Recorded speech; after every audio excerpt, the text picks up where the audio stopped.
Turabasuhuje mu izina rya Yesu Kristo, tubifurije kugirirwa neza n'Imana. Turi kuwa gatanu itariki 30 z'ukwezi kwa mbere umwaka wa 2026.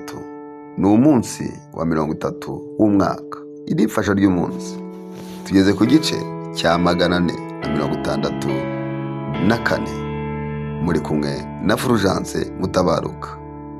Umunsi turagana ku ijambo rivuga ngo hakenewe undi mufasha. Hakenewe undi mufasha. Niryo jambo tugiye kuganiraho. Ubutumwa bwiza bwa Yesu Kristo bwanditswe na Yohana igice cya 14 umurongo wa 16. Aravuga ngo nanjye nzasaba Data, nawe azabaha undi mufasha ukubana namwe ibihe byose. Uyu ni Yesu Kristo abwira abigishwa be nyuma yuko amaze kubona yuko agiye gutandukana nabo. Arabwira ati ariko sinzabasiga nk'imfubyi, nindamuka ngiye nzasaba Data azohereza umufasha. Reka nkubwire ngo uwo amaze kwizera Yesu Kristo umwami n'umukiza w'ubugingo bwawe, hari undi mufasha uhari, ni Umwuka Wera. Umwuka Wera ajya atwigisha mu buryo bwose.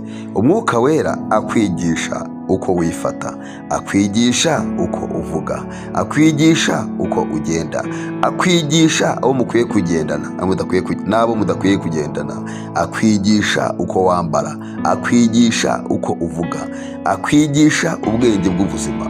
Umwuka Wera ajya kwigisha akavuga ati nukora iki kintu kirimo amahirwe yawe, nukora iki kirimo amahirwe yawe, nukora iki uzatera imbere. Umwuka Wera niyo ukora byanga arakubwira ati komeza, imbere ni heza, komeza bizemera, komeza bizakunda. Umwuka Wera yari kumwe nawe akwigisha mu buryo bwose, akwigisha umwifato w'ubuzima. Imana ikugire neza. Hari undi mufasha ukenewe, hari undi mufasha ukwiye gusengera. Niba utamufite umusengere, kandi mutarakira Yesu Kristo umwakire, hanyuma umufasha azabana muri uru rugendo. Imana ikugire neza. Turagushimiye ko umufasha watanze, kandi turagushimiye yuko hari na mwene Data wemerera umufasha. Reka kuko akwizeye umufasha akomeza abane nawe mu izina rya Yesu. Amina.